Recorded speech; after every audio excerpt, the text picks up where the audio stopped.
And welcome, Rugby Rant fans. It's the Rugby Rant. It's the big guy, Scott Ferrara. It's Rob the Hammer Hammerschmidt. It's Thursday night. You know what time it is, baby. 9 p.m. Eastern, if you don't know.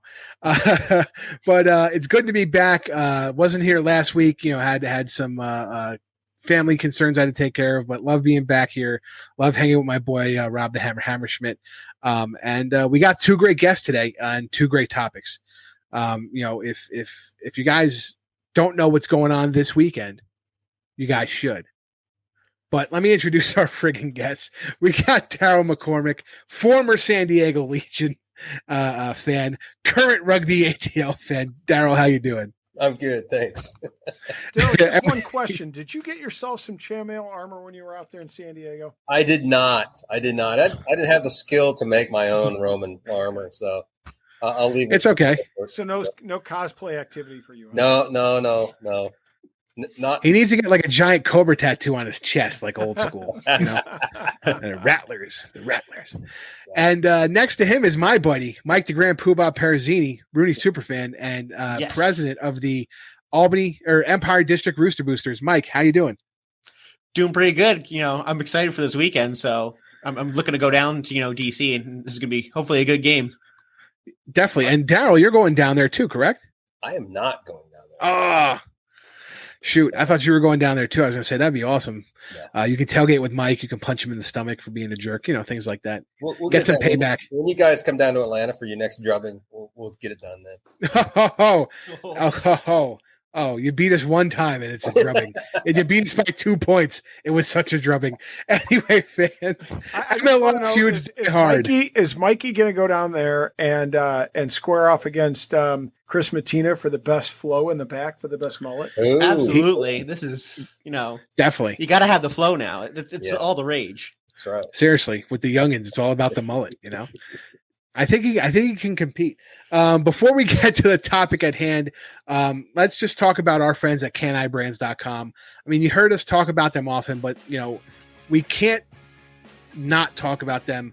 We love using their products. We buy their products. Let's be honest. Me and Rob have bought their products with our own money, even though they are our sponsor, because we believe in the brand. Can Brands has 4 different product segments, including Can I Sleep, Can I Mend, Can I Boost, and the 4th one, which I always forget. Thanks for reminding me, Rob. Anyway, if you go to canibrands.com, you can get all these CBD products. They're, non-opioid, no THC, 0% THC. And there's a couple different methods you can actually take these CBD products. Like I like to use the aerosol spray for the Can I Sleep. I've talked about this quite a few times. I stay up late for the show on Mondays. I really need to get to bed and have a good night's sleep to go to work the next day and be fresh. And Can I Sleep helps me do that. 8 quick squirts from the aerosol spray, and boom, you got it going. I don't know how you forgot the 4th one. It is indeed Can I Fresh. Can I Fresh? There we go. And you know what? I actually use that one around 3:00 sometimes. My coffee intake might be low. I got my boss on my butt. I got people, really wearing down my neck, and I just need to chill out a little bit. The anxiety is high. And again, I use the aerosol sprayer, but it's funny for the Can I Boost, I like the dropper better. I don't know why. You put 8 drops under your tongue, it absorbs through your mouth, and all of a sudden you got a little bit of caffeine in you, and you got your day rocking. So if you go to canibrands.com and use the code RANT25, you get 25% off your entire order. And if you spend more than $49, you get free shipping across the continental U.S. That's canibrands.com and use the code RANT25. Get 25% off your order and help us keep the lights on. So let's talk about what we got on the first topic here. It's the 1874 Cup, right? It's Eagles versus the All Blacks. This Saturday, October 23rd, FedEx Field in Washington, D.C., home of the Washington football team. And if you're watching any social media, there's a lot of guys from the national team, USA players, actually at FedEx Field for this the last week's Redskins or Washington football team match. And it was nice to see. It was nice to see the guys go out, have a the camaraderie, go chill out, and not. It's not always about being on the pitch, right, guys? Sometimes it's about just hanging out with your teammates and having some camaraderie. So before we get started, though, I almost forgot the rules, Rob. So what we do here on the Rant is we give all of our ranters 2 minutes to talk about their topic and make their case, right? And if you go over 2 minutes, or you yell at the sir, or I'm famous for that, but I rarely get carded. But you do get, Rob, the cheese. That means you get your warning, just like you get your warning on the pitch. On the Rugby Rant, you will not have to sit out until you get a double cheese or an automatic red card. You get some wine with that cheese, right? And you will be then taken off the screen for the rest of the match. At the end of the 2 minutes, we have a quick free chat period, and then I decide pretty much arbitrarily who won. You know me, I don't do based on facts. I really like, it's hard. I probably like Darryl the most out of the group because, Rob is just annoying, and, Mike is my buddy and I don't like to see him succeed. I know that's a bad friend thing, but, so I think right now Darryl has an instant advantage. So I'm just putting that out there. Yeah, you missed it last week, Scott. Because last week, we're squaring off. We're having a good one. We got, I think Fee was on, we had a good contest, right? And of course, Ty couldn't decide. So what does he do? He gives it to him damn self. He gives himself the win. And I'm like, first of all, officials can never win a match. B, is setting a bad precedence for the big guy because from now on, he'll think, well, I'm on the mic. I get to pick who wins, and I want to keep my streak alive, so I'm the winner. There you go. Listen, I'm just saying bad mojo and juju will happen from all of that. To my credit, I have yet to award myself a win as the official of these Rugby Rants, so I think we're good. But again, so what the topic is we're talking about what these guys, it's going to be speculation of what the rosters are going to look like. Again, we taped this on Monday. While the teams have been named, the actual official rosters haven't come out yet at this point at 10:30 p.m. Eastern on a Monday. So this is just speculation on everybody's part on roster makeup, how the USA are going to fare, and how they think they're going to do this weekend. So everybody ready? Ready to rock and roll. Yeah. Awesome. Darryl, your 2 minutes starts now. All right. Well, I actually have absolutely no clue about the roster, especially for the All Blacks, but I'm sure they're going to, start some of their players that obviously don't, get quite as much playing time as normal. But the Eagles, I expect them to be pretty much the same lineup as what we saw in Uruguay. But I got to tell you, truthfully, when they first announced the 1874 Cup, I was pretty excited about it. And then when they announced that they're actually playing the Eagles, it was kind of like, because I've been watching the All Blacks a long time. Anybody that follows rugby has been watching the All Blacks, and they know what they do to teams. They've got 120 years of destroying people, especially on the road. And so I was a little disappointed. I would have rather seen the Eagles play the warm-up match instead of the Army-Navy game, which is still going to be fun, but maybe have the Eagles play Canada or Russia or Georgia or something like that, and then bring the marquee match out as the All Blacks and maybe a Six Nations team. I personally thought that would have been a better way to go because I think we all kind of know what the scoreline is going to be like, and it's not going to be a lot of fun to watch. So, and the flip side of that, too, is that the folks that are backing it are all in the D.C. area. I think maybe, I don't know if the OGDC guys have anything to do with it, but I would have rather seen them put the money into a rugby dedicated stadium for OGDC, quite frankly. And we'll talk about it later, but I think, the ultimate result for rugby here in the U.S. is going to be so-so, and I don't know if it's going to have any long-term impact on the game or the fan base or anything. It doesn't hurt. I'm sure they'll have a good crowd. I'm sure the Eagles players are excited to face the Haka. But at the end of the day, I don't think we gain a whole lot as a rugby nation. I hope I'm wrong, but I would have rather seen that money put towards a stadium for OGDC. Gotcha. No, I hear that. I think as far as makeup, yeah, I think you're going to have something similar to Uruguay. I do think we're going to have a All Blacks D, C or D team, but I do have to be honest. To keep the rugby, quote unquote, the rugby heads, appeased, we do have to have the Eagles play these matches from time to time, even though we know we're going to get the result.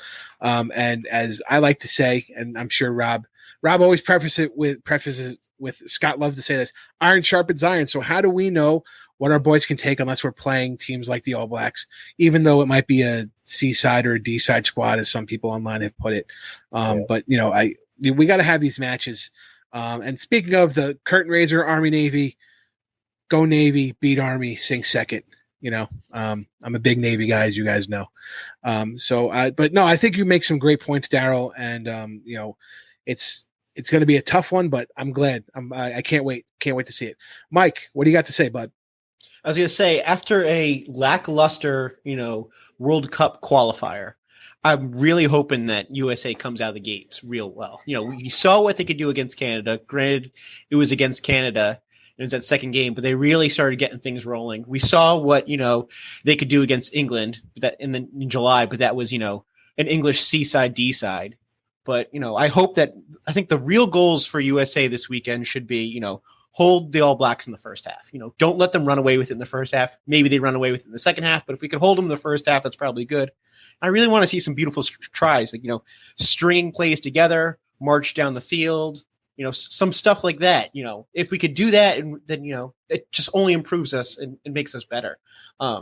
As for, playing the All Blacks, the most successful games from a viewing standpoint have been USA All Blacks games in the US. You go back to that first Chicago game they played in 2014, they sold out Soldier Field. So we got to keep doing that. As for who I want to see play, I would love to see a Rooney 2, 4, 5, 6, 7. Right down that center, right across, all Rooney players would be great from a Rooney perspective. And then on the All Black side, I'd love to see Artie Sevilla, TJ Paranara, Sam Cane coming back from injury, and Damian McKenzie playing. That's why part of the reason why we as much as we want to go see USA play, we also want to see, these All Blacks play. And even if they're not, putting out their best squad, they're still going to have to put out some of these guys since they took a smaller roster than before. So hopefully I get to see those guys, and I would love to see the Rooney guys, starting for USA. Absolutely. I always second that. Talking about that, and this is one of those matches I feel like, me and Rob talk a lot offline about rugby. And I feel like, Cam Dolan getting there in age, he knows it. We know it. He's still a great player, but we have to think of the future. So I'm wondering if maybe this is the match that you put Cam on the bench and you start a guy like Ben Bonasso in his stead. And that's not taking Cam out of the match, but that's giving Cam the opportunity to help a young kid like Ben Bonasso, who has the same number 8 frame that Cam does and can be the future of that position. And you put him in against the All Blacks to bleed him a little bit. Cam's been there and done that, right? So we know what Cam can do. Time to find out what some of these young guys can do in something that's not going to disturb our qualifiers, right? So I think, while you were saying a 2, 4, 5, 6, 7, maybe it's a 2, 4, 5, 6, 8. And to be honest, if they gave Hanko another rest in a game that doesn't matter, I'd like that. Even though we know Hanko is a competitor, I feel like sometimes. As much as I think we want to give him a rest. If I was a USA player, I'd be chomping at the bit to play this game. It's the All Blacks. I know, but I think it's Gary Gold's prerogative to bring up the young guys and temper some of these guys who, are nicked up and say, you have to take the rest. You know what I mean? Because we do have an important game in 2022 and we have the rest of the internationals that are coming up beyond that.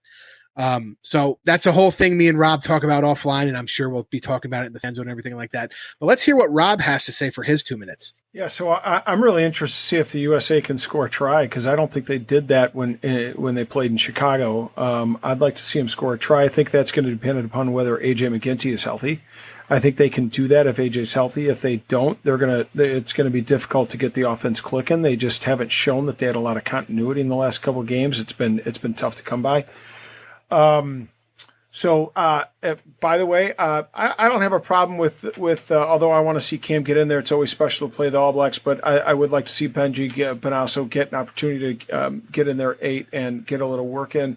I hope my guy Andrew Guerra, Chicago guy, gets an opportunity to play against the ABs. And Andrew, if you're listening and watching, by all means, I could always have room in my basement to put up a USA jersey from the All Blacks game. So I'm just saying. I'll hold off predictions. I have a feeling that's going to come in a bit, but let me just say this. Darryl, I like your concept of USA curtain raiser for a Six Nations ABs type of game, whether it be Wales or England or something like that. Here's the problem: cost. You're going to have to. That means you have to bring 3 teams in internationally, and the United States can't do that. I think they're seeing this as an opportunity to generate some cash flow and revenue by bringing in premier team to play against the United States. Yeah. Again, the idea, I just don't think it's a reality. Yeah. So what are we looking at for for the All Blacks? C or D team? Let me throw some names out. Rugby Pass said predicted AB's team. Dan Coles, Sam Whitelock, Shannon Frizzell, Sam Kane. Richie Mwanga. George Bridge, Siva Reese, Will Jordan are some of the guys that are getting in the lineup, are probable lineup contenders. That's not a C or D team. Those guys are freaking lights out, and they're going to put a lot of tries on board. Listen, you're absolutely right. I didn't say when I was saying C or D team. That's what people online have been talking about, and it seems as though they're out of their mind if they're talking about a C or D team. and again, people talk about this against when we play England and we play all these big tier 1 nations on what side we're playing. But let's be honest, as long as we're playing an all black squad and we're as competitive as we can be, that's all that really matters. So before we get into the free period here, where I got some questions, some individual questions for some guys, I think Rob has a message from our friends at Tighthead Brewing. Yeah. Hey folks, check out Tighthead Brewing. They are Chicago's premier location to enjoy rugby and also enjoy quality ales and lagers for all seasons. You got to check out Tighthead. Brewster is the ultimate host. He and his staff do a phenomenal job bringing everybody to a great place in which they make the Tighthead Brewery feel like, your local rugby club, where friends and families can enjoy quality ales and lagers throughout the year. They continuously change and rotate some of their specialty brews that everybody enjoys having. And, of course, they show some great rugby. And to top it off, the cherry, if you will, is they support rugby in Chicago, more specifically Lake County RFC. So it's always good to see that. So, hey, Chicago, when you want phenomenal rugby and great brews, Tighthead is the place. Tighthead, it's worth more than a try. And Rugby Ranters, if you're in the Chicagoland area, go check out Tighthead. I'm sure they'll be showing the All Blacks USA match. Grab a pint. Have one for me, and hang out with our buddy Bruce at Tighthead. So let's talk about. I have some specific questions from some people, and I'm going to go right back to Rob because online recently there was like an indictment on our show about why we're hating on Ruben de Haas, and I think Rob can explain why we're not hating on Ruben de Haas, and maybe we're just hating on what kind of tactics we're seeing out of the USA Eagles. Rob, can you expand on that? Yeah, I don't hate upon Ruben at all. He's been on the show. He's a great friend of the show, and he's one hell of a player. I mean, he is a special talent for sure. I think we question when some of the kicks and where some of the box kicks occur. He's shown that he can play a fast-paced, quick game to get the ball out of the rucks in lightning quick fashion and get it out and deliver to the back line. But it's almost like sometimes somebody's handcuffing him or not giving him a green light. They're looking for a possession game when really the USA needs to have ball in hand. They need their big centers. I mean, Bryce Campbell's a load. Get him running through at angles. Get him the ball. Move the ball a bit, and let's show some exciting, flashy rugby. Yeah. Yeah, and I think that's what's going to beat the All Blacks. I mean, when you see the All Blacks play a team like England, right, and England's playing that box kick style, they're the best at that box kick style, right? And guess what? Sometimes they don't beat the All Blacks, right? And keep in mind, if you box kick against the All Blacks, you've got to have tremendous pressure from your wings to cause them to be under pressure under that high ball. If you don't have that, their counterattack is going to be absolutely devastating because that's what they do. That's right. The counterattacking game. I mean, if you want to bring it back to a match a couple weeks ago, Chile versus Rugby Canada. Rugby Canada essentially kicked away that America's 2 spot by not holding on possession, and Chile counterattacked, and Rugby Canada 1 didn't stop kicking into the counterattack, and 2 couldn't stop the counterattack. And our buddy Doug Wilkie said, they kicked away the match, and I think he's right, and I think we get caught in that too. Sometimes we just have to open it up, especially when you have a roster filled with MLR players who on most MLR teams are playing a more free-flowing style of rugby. So I think that's more conducive with some of the players you have on there. So Darryl, so my question for you, I think, you don't really need to know the makeup of the All Blacks to say, hey, we're going to play the All Blacks. But what as a spectator, right? You kind of know what's going to happen. We're not expected to win, and that's okay. But what do you think this does? This type of match, what does it do for USA Rugby on like a national level for a fan? Oh, I think it brings notoriety to the game. I mean, it's the most historical team, not only in rugby, but the All Blacks are one of the most successful sporting teams in the history of sport.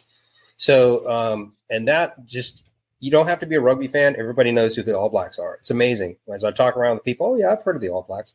So just the name alone is massive to bring attention to the game. It will bring the Eagles up to a higher level, I'm sure, like I say, but I just think it can't hurt anything, that's for sure. And it will bring attention to the game. Hopefully there's great turnout and it brings positive light on the game here. I think you're absolutely right. Yep. I'm sorry, Rob, go ahead. If there was a mistake that, we all know that Flow Rugby is not giving up the rights to this game, obviously. Right. But and that's a shame. I mean, to Darryl's point, wouldn't it have been great if this could have been televised in one of the major networks at prime time, right? And to really draw off that. Sure, people might go, oh, we're getting our ass kicked. But then again, a lot of people are putting their eyes on rugby at a national stage against one of the greatest and most historic and successful teams in the sport. Yeah. Well, here's a counterpoint to that. I wonder, let's say, Flow Rugby has given the rights to, let's say, NBC to watch it on primetime. Do we really want to compete in this nation right now where we know the level where USAR is at, right? Do we want to compete on a college football Saturday? And the timing, it's tough. I got to be honest. I get into fights all the time with rugby people, but I am a football fanatic and I am a college football fanatic. And I do know, like me, I would watch it on prime time. I would not watch college football to watch this match, but the average fan that we're looking to pull in and cross over is going to be watching, the Michigan-Ohio State game. Right. They're going to be watching, not LSU. LSU stinks right now, but, Georgia, Alabama. People were watching Texas A&M beat Alabama, and switching over to it. So I wonder, maybe it's better we kind of have it on Flow right now of where we're at, and we can keep it simmered a little bit. And as we start pulling in more and more people, I think we will have to think about as we go into the fall, when we schedule some of these big time matches and to get them into prime time. But what's the advantage to Flow, right? It's still I'm not saying advantage. I'm not saying there's an advantage to Flow, but what I'm saying is I don't think you would get, if you did it prime time on NBC, you still wouldn't get the numbers you were thinking. No, you won't. But at least you'll get rugby fans who are like us that will watch it, who might not be willing to pay $150 for Flow for the entire year. Correct, but here's the thing: USAR can come out and say, "Well, the ratings were bad because we're on Flow and we're kind of stuck in the contract," and they can use that as a piece to say, "Hey, it's not really our fault," because everybody blames USAR for everything. The best possible outcome would be if NBC or one of the major networks got it on as a replay. Sometime, maybe not prime time during the day, but sometime maybe a little bit later, so it's not competing with college football, or maybe you do the replay on Saturday or Sunday before the NFL happens in the morning. Before football. Do it at 9 a.m. Eastern, 10 a.m. Eastern. It's going to be fighting with football competition anytime you have an international in the fall, whether it's college football or pro football.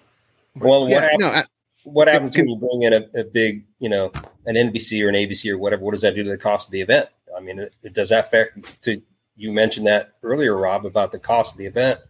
I mean, is that going to add more burden to the sponsors of the whole event if they do that? Well, if they're on a major network, maybe the sponsorship level goes up enough to cover that expense. I don't know the inner workings. It could be, but like I said, I think what you're getting out of Flow now, though, because they're at FedEx Field, the production value should be better because it's already set up for television, right?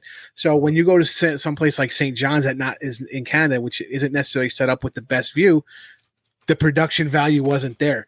So exactly. We got washed out on that whole match. But in saying that, I do think eventually, when the Flow Rugby contract is over, we are going to have to move something to something, whether it's a Peacock style thing, because I would love to see the pregame be Dan Lyle and Alex Corbacero talking about the Eagles and not always talking about the Premiership. And, I love Dan and I love Alex, and they do great work on Peacock when the Premiership's on and Six Nations and all that.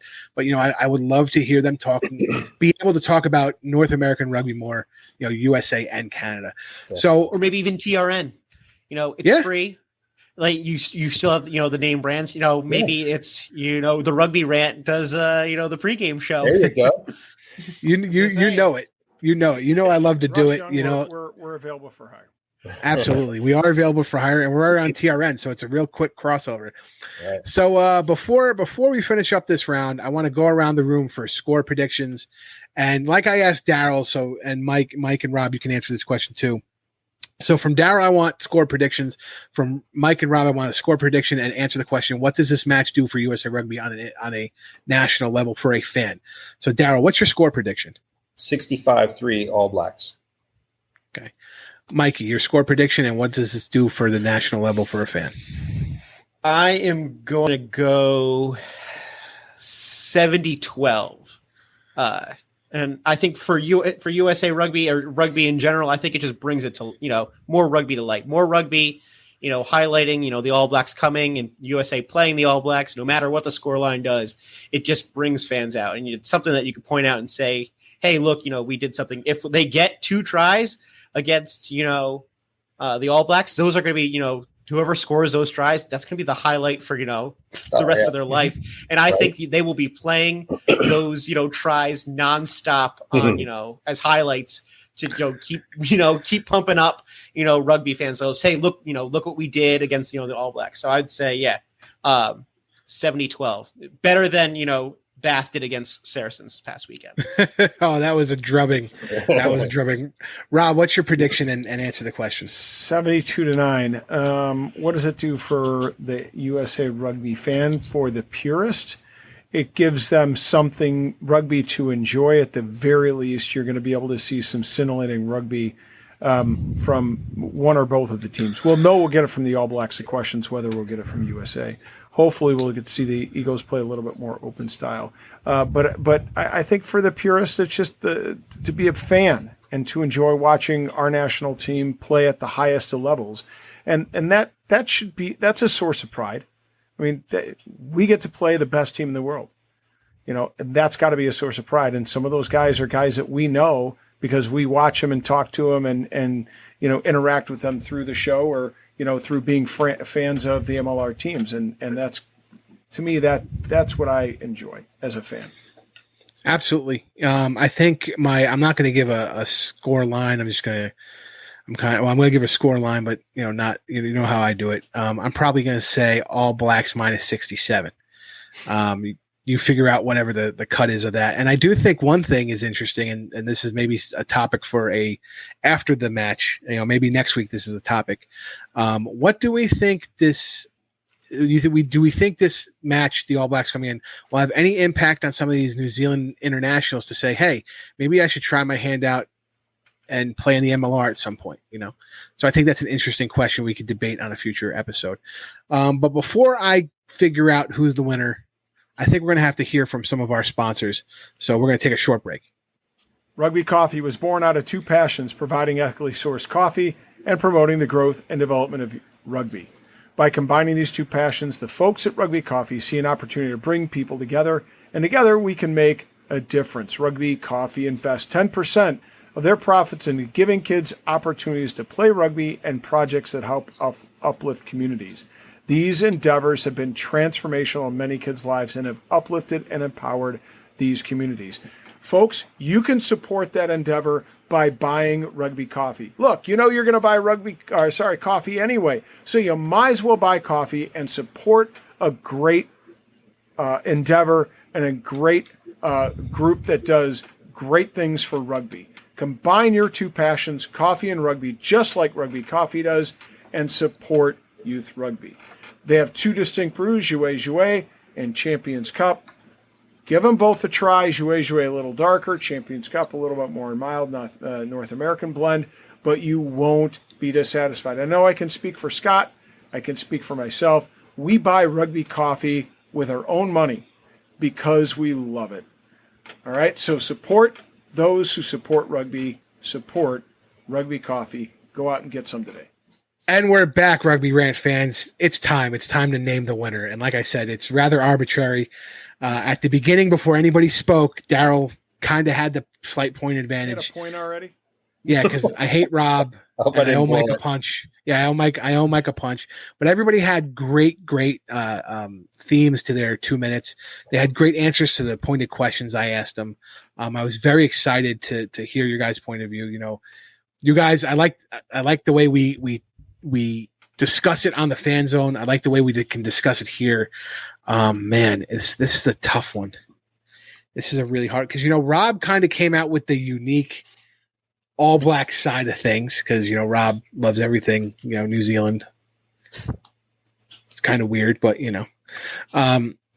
Darryl came out with a really good fan perspective, and Mike came out with, you know, just 100% Rooney Homer. This is how I want to. This is how I roll with the national team.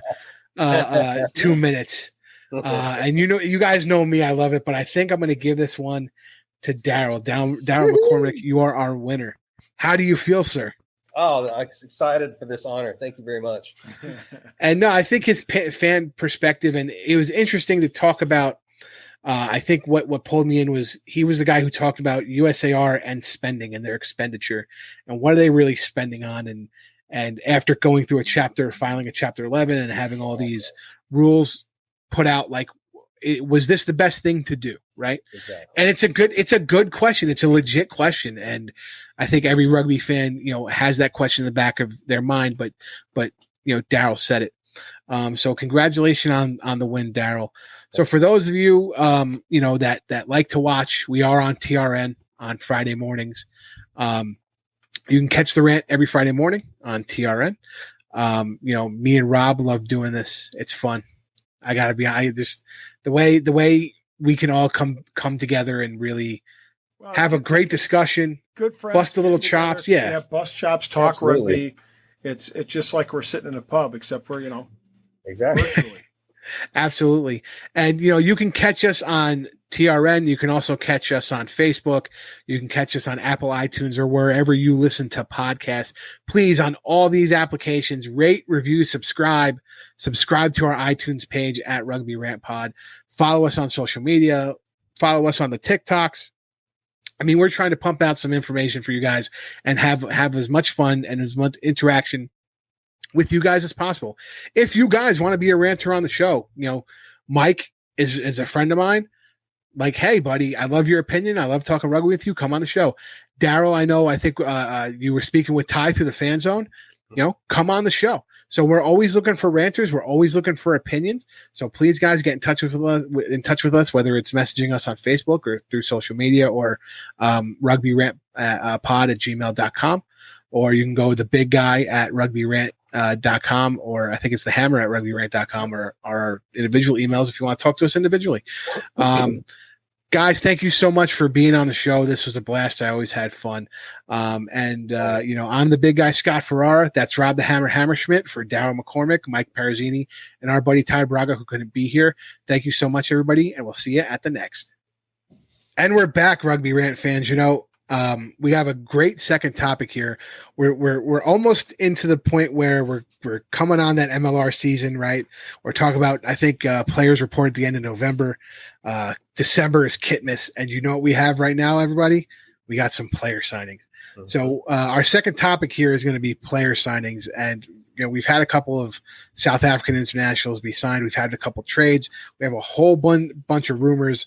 We have a couple guys who are no longer with their current teams. We have Dallas coming in and doing, you know, some crazy stuff with the Jackals. So it's good. This is going to be a great topic, and I'm very excited. Rob, what do you got to say?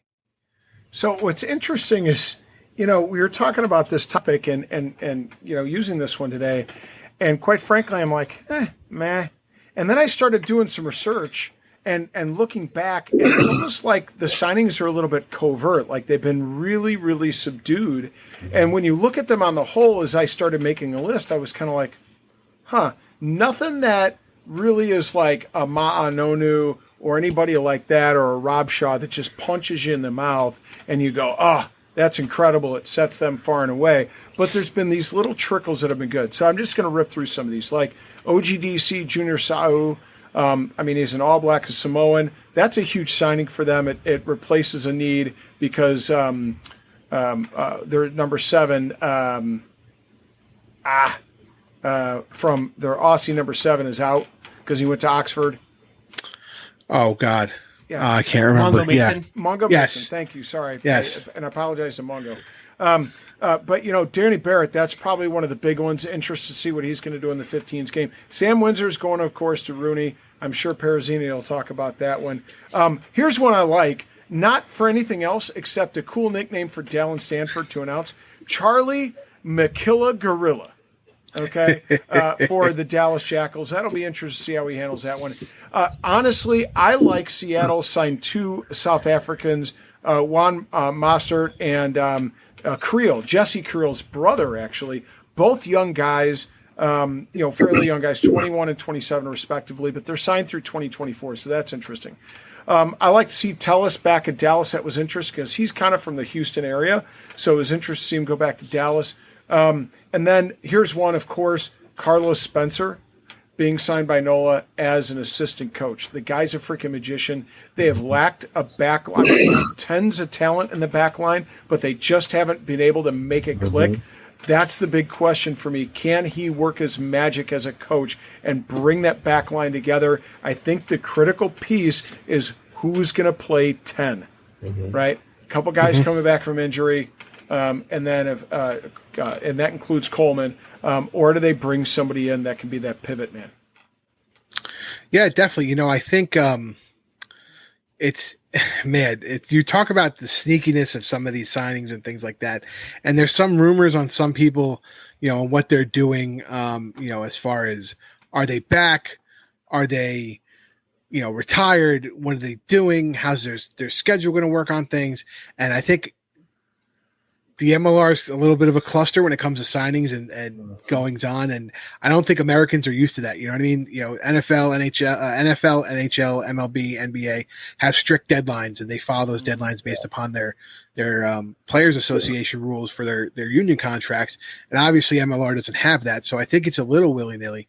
I do think it's interesting. I think one guy I wanted to talk about real quick is a guy leaving, Sebastian Chavez leaving to go Groenies to go to the Wasp, and he had a big career in the Prem, and then to go play, I think he had 12 appearances for the Go Groenies in 2021, and then Wasps picked him up to play.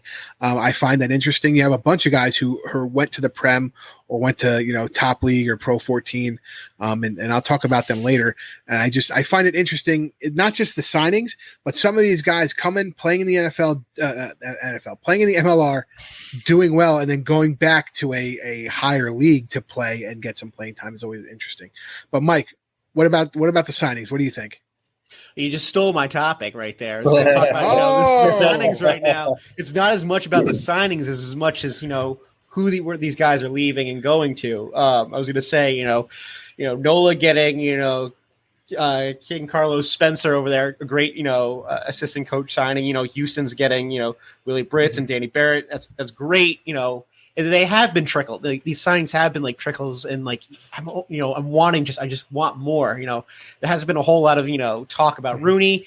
I'm just clamoring for any and all information, and part of that too is MLR being a new league. Most of these guys are signed to 1 year, 2 year contracts, and so it's very, very short term. You're starting to see 3 and 4 year contracts coming out. I think Seattle's got a bunch of guys that are now they signed this year. They're on 3 year contracts.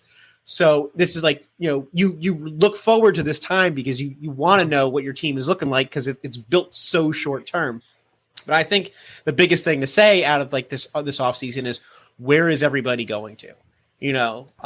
We've seen success throughout this league, and there are a lot of great players, and a lot of these guys, like you mentioned before, they're moving abroad. You've got guys that are going to play for Fiji and Drua. You got guys that are going off to play in South Africa, Australia, back to Europe as well. So this, as much as this kind of sucks because, we're losing talent to these leagues, but it's great that these guys are going, but it also shows that, there is real talent, and the MLR does attract real talent to come and play here. And maybe this is, a starting point for a lot of guys. Maybe, a 17, 18, 19-year-old, rugby player says, hey, maybe I cut my teeth in, the MLR, go off to play somewhere else in a better league. And then, he comes back at the end of his career and pulls, a Foden or a Rob Shaw. And that's, I think, maybe that's what happens. And hopefully USA players stay for their entire career at MLR. So that's what I'm hoping to see. And that's what I think is happening. Absolutely. I'm sorry for kind of taking your topic there up front. No, I should have cleared it with you first. But I mean, you do have guys like Sam Matuaka going to Drua, Fijian Drua. But I do believe, and you guys can correct me if I'm wrong out there in the internet, I think they can be back for MLR at a certain point. So we have to check what that crossover is. I do think you're right. We have a lot of Stephen Longwell, right, going to Jersey Reds. So Robertson going to France. Robinson going to France. Who else? Robbie Petzer going back to South Africa. Yep. Dan Hollinshead going to France. You have a lot of guys going to France, and I think you're going to see guys go back to France. Zach Tuolafu, same, because France, the French clubs. Sam Wuching, because France has the money in the clubs, even if it's their D2 clubs, they do actually have a really good salary to try and get these guys to go up to their top teams, right? So that's the draw in France. So I think that's why you see a lot of movement in France. I think that's why you're seeing a lot of Americans cut their teeth in the MLR for a couple years and then move to France as they get better. Right, because they want to make their money, and eventually, I think you will see them come back. And to be fair, that's no different than any professional league too. A lot of these guys, after they get their, their caps in, they move to France because that's where the money is. Because in France, they prefer to put their money into the players rather than all the other extravagant things that are needed to run a club. Absolutely. Darryl, what do you have to say? I think if I had to pick a winner right now of all the moves, I would go with Houston SaberCats because. To me, they're building a winning culture. Let's face it, they've had a losing culture for 4 years. I think Sam's departure is great for him. I think it gives a fresh face to Houston. Willie Brits, yeah. Danny Barrett, who we just talked about on the show. You guys had him on a couple weeks ago, and I actually posed the question to him, and now the answer we know is yes and yes. And I like what Houston's doing, and I think they're building a winning culture, and I think it's going to be a really exciting team to watch. We haven't mentioned it, but Sam Malcolm signed with Toronto here a few weeks ago, and quite frankly, I don't think they were the same team without Sam Malcolm. I think he's a hell of a fly half, and I think he's he's spent enough time in the Bunnings NPC, and I think he's in good shape, and I think he's going to add a lot to Toronto. And then Evan Minturn coming into Rugby ATL, I think will be great. He's going to be a backup to Jason Dam, who I think is supposed to have ACL surgery, or if he hasn't, or did he have? I think he had it in July, but he's on a rehab stint. Gotcha. And the rumor mill is that Chance Wingluski is going to move to a different MLR team, but I don't know if that's a strategy or if that's truth. I don't know because nobody's picked him up yet, so I'm not sure what's going on there. I hope it's just a rumor. I hate to lose him. And then Nola. I mean, like you said, Rob, if he can turn that back line into if they live up to their potential, they're going to be awesome. They're going to be really dangerous. So that's my take. Yeah, you're talking about. It's funny you're talking about guys, and I think the other thing that we talk about Danny Barrett. You also have Harley Wheeler, USA Sevens player. It was fun to see him come back to the league. Yeah. I thought he showed some real promise when he was in the first year with ATL. And Christian Dyer was signed with Rooney last year and opted to go and try his hand to get into the Olympics. And now we see him on the Eagles 15 side. Knowing what I know he's been taking meetings and going to different MLR cities. Not that he, I don't know if I don't have any inside information whether he's taking meetings with MLR teams, but I know he's been going to different cities that happen to have MLR teams. So I'm wondering if he's looking to get back in the 15 side and sign with a team. So I mean, it's a coincidence. I'm not sure, but I think you're seeing a lot of these sevens players realize one, maybe it's time for them to move on from the sevens national team. You're not in the Olympic cycle anymore. Rugby World Cup is a couple years away for them, I believe. Give them an opportunity to develop some new sevens players. Exactly. Develop new sevens players. Know that I can still get paid to play rugby in the MLR because I do have the skill and I can compete. So I do think it's logical for some of those guys to move over. And I'm glad to see him. I can't wait to watch him play. Holden Youngert released, right? That was an interesting release by NOLA. Kyle Bailey, another release. You wonder where they're going to end up. And you were talking about Chance. It seems funny that Chance Wengluski his status is up in the air with ATL. Evan Minturn gets traded to ATL, and ATL comes out with a statement that says, yeah, this is part of a broader trade, but then doesn't give you the details of that trade. Right. Exactly. So I mean, are they trying to say Chance is going to Rooney without saying Chance is going to Rooney? I mean, well, you and Mike, I'm sure know this, but Chance was on loan from ATL when he first came out. In 2019, as a injury cover for Patty Ryan. Yeah, Chance was up there I got to hang out with him for a little bit. I'm sorry, but you guys all forgot about the biggest signing across the league, so I'm surprised that you didn't see this one. Archie the Raccoon being the new Houston Aeros mascot. Yeah. I mean, how did we miss this one, guys? This is big. It adds a seventh furry mascot to the list. Listen, I'm all for the mascots because let's be honest, if you don't have a good product in your stadium at home matches for the kids, how are you growing the fan base and how are you growing youth rugby? And there's a lot of people who tell me I'm wrong, and honestly, they're full of shit, man. They're full of shit. And here's why. Who do you send out when you send a couple players out to do some kind of youth camp with 12, 13, 14-year-olds? You send the mascot with them. Why? Because that 8 or 9-year-old kid that's sitting there, eating some jujubes or gummy bears is watching his brother and getting bored, and then Ricky the Raccoon trots out, and they're like, "Oh, this is freaking great!" So how do you get them into the sport, man? It's a pathway to get them into rugby. I gotta say, sometimes Rob his vernacular dates himself. What fucking 9-year-old right now do you know that eats jujubes? Hey, you know where that's from, right? It's from the old Eddie Murphy skit. Remember the jujubes? Yeah, I know. In the theater. It's from 1987. Hilarious. That's okay. I'm with you, Rob. I'm with you. The all leather thing. Yeah, exactly. Jujubes. Was he in junior mints too? I knew what you meant. No, but you're right. And I'm glad you guys agree with me. It's not always about, and this is another debate we can go into about the long pants thing. Who gives a shit, right? Who cares about the mascot? You're a friggin' goddamn adult. If you're an adult that has a problem with the mascot for your team, you shouldn't be rooting for your team because it doesn't matter. It really doesn't matter. It's not for you. It's for the kids. It's trying to make the people show up to the stadium and have a nice family day of rugby. Rugby-tainment. Exactly. Rugby-tainment. Man. Darryl, did you go yet? Yes. Wow, I went so far off topic that I couldn't remember if I gave you your 2 minutes because I just can't believe people are so angry about frigging mascots. Like, out of all the stuff you can complain about, the selection you don't like on the field, the pitch, everybody complains about the pitch and all the lines. Oh, it's an artificial pitch. You're really going to complain about the mascot? It just blows my mind. Well, sorry, guys. This goes in the same frame of, team names too, with, Giltini and Gilgroni. People till the day they die are going to fight about those team names. Yeah. And so guess what? Giltini, mascot's just another part of it. And most likely Giltini's won a championship before your team did, so you should shut the hell up. That's all I'm saying. Regardless of whether just how you decided they've won it, they still won it. So that's a certainty unless you're Seattle. Yeah.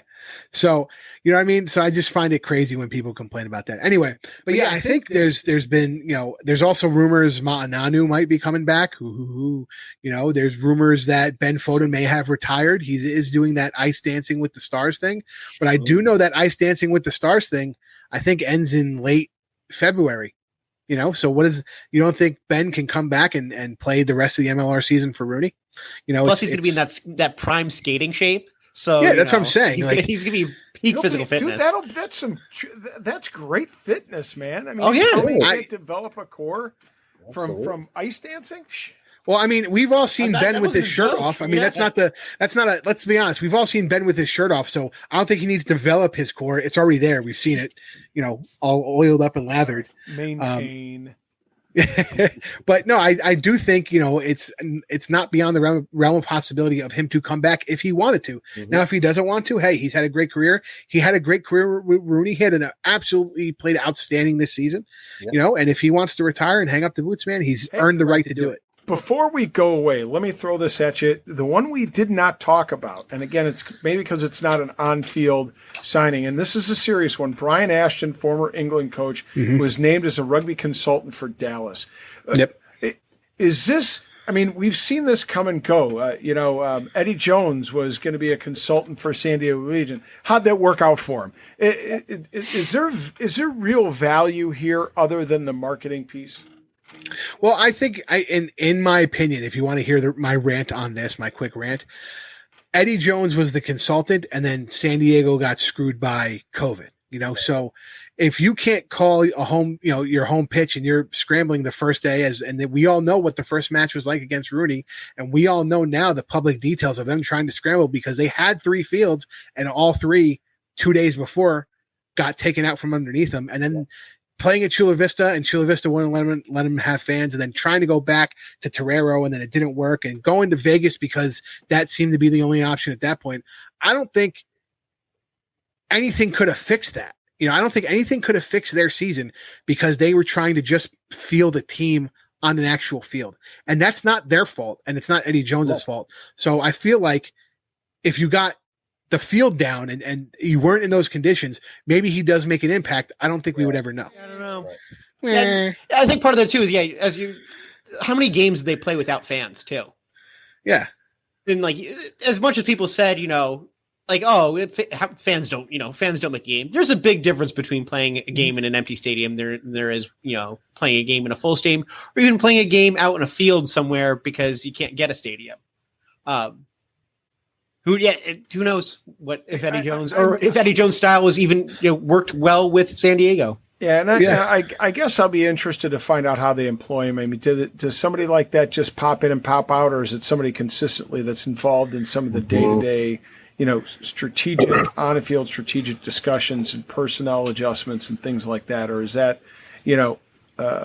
somebody that just kind of help support a new franchise and a new coach with some of their structural and organizational components? I just don't know. It remains to be seen, but I thought it was an interesting signing nonetheless. Yeah.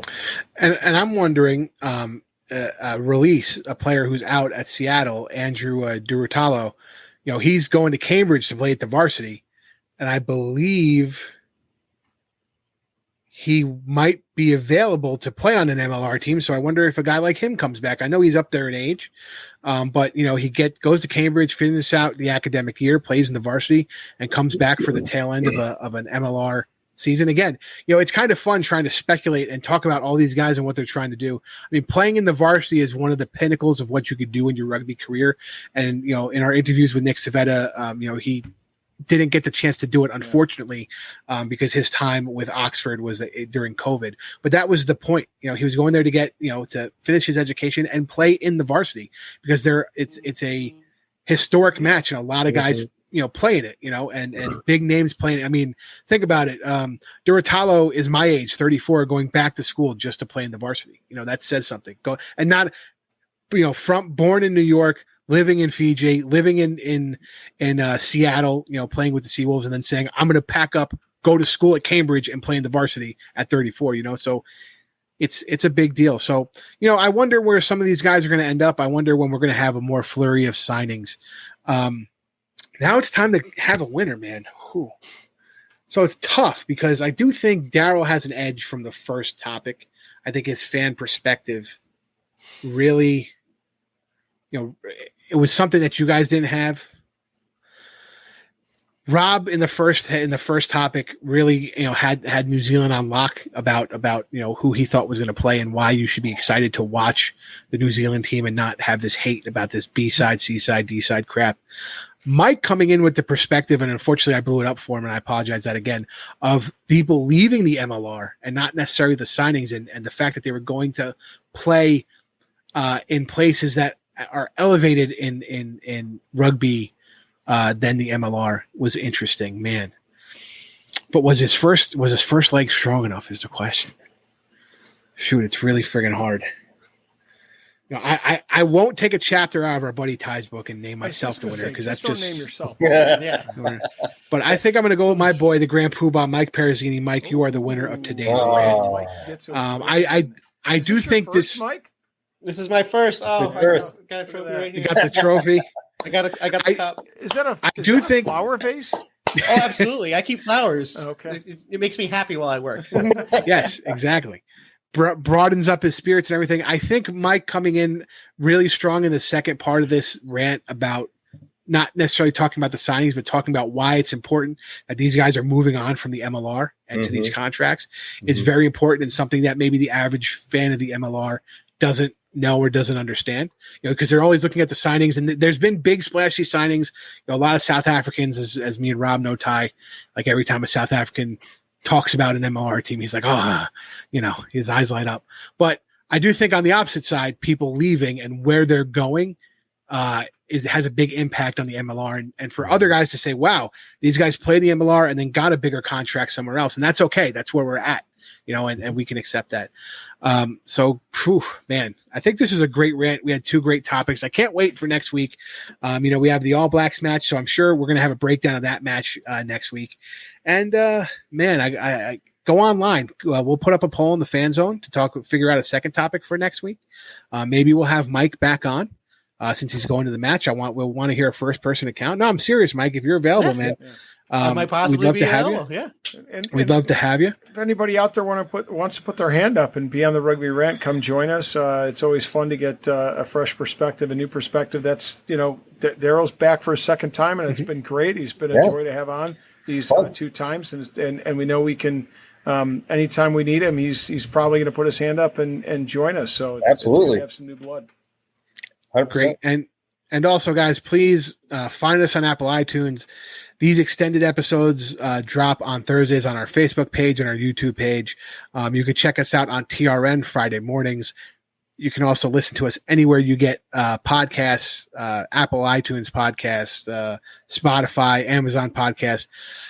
Please rate, review, subscribe to our iTunes, to our Spotify, to our YouTube page. Guys, when you rate, review, and subscribe, you push us up in the rankings. It helps get our voice out there.